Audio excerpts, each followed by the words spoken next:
اللہ تعالیٰ کی عجیب حکمت نظر آئی کہ ہماری جو دو عیدیں ہیں وہ ان دو عبادات کے ساتھ منسلک کر دی گئی۔ روزوں کے اختتام پر عید الفطر، حج کے ساتھ عید الاضحیٰ۔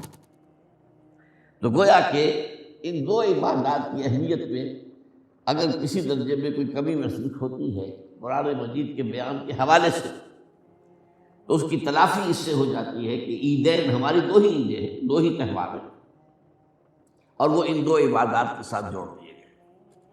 اب آخری بات سمجھیے، 3 جمع 1 کی بھی ایک تفریق ہے۔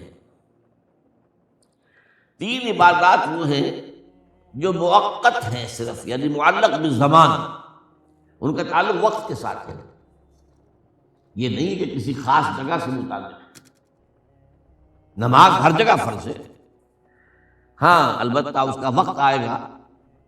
اگر سورج جو ہے نصف النہار سے ڈھلکے گا تو ظہر کا وقت ہوگا، اگر کسی وجہ سے اللہ تعالیٰ کی حکمت ہو کہ سورج وہیں کا وہیں کھڑا رہ جائے تو ظہر کا وقت آئے گا ہی نہیں، ظہر فرض ہوگی نہیں۔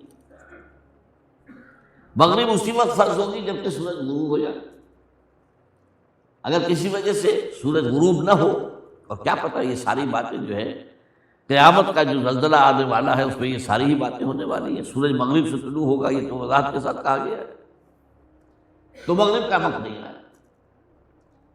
اسی طریقے سے رمضان کا مہینہ آئے گا تو روزے فرض ہوں گے۔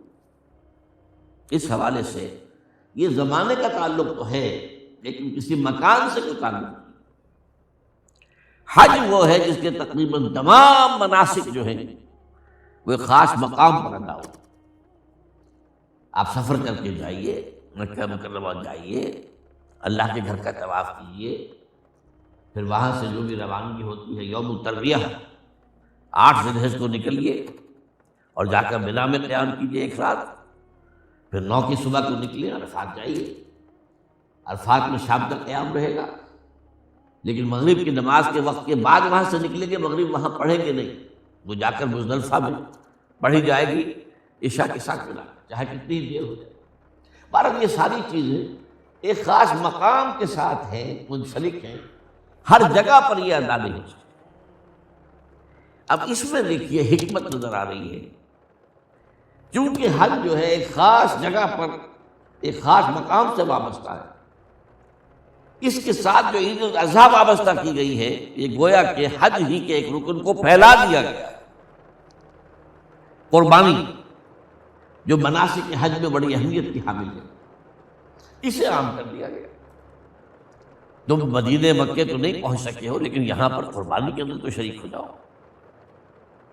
اور بعض مشابہتیں اور بتائی گئی ہیں کہ ذی الحجہ کا چاند طلوع ہو جائے تو اس کے بعد حجامت نہ کراؤ، ناخن نہ کاٹو، وہ جو کچھ بھی آپ کو معلوم ہے احرام کی کچھ پابندیاں ہوتی ہیں، ایک مشابہت کسی درجے میں ٹھیک ہے ہم وہاں نہیں ہیں لیکن ان کے ساتھ ایک مشابہت پیدا ہو رہی ہے۔ تو قربانی در حقیقت جو ہے عید الاضحیٰ وہ گویا کہ ایکسٹینشن ہے حج کی، کہ تمام عالم اسلام کے اندر جو ہے تمام مسلمان جہاں بھی کہیں ہیں وہ حج کے اس ایک منسک کے اندر شریک ہوتا ہے۔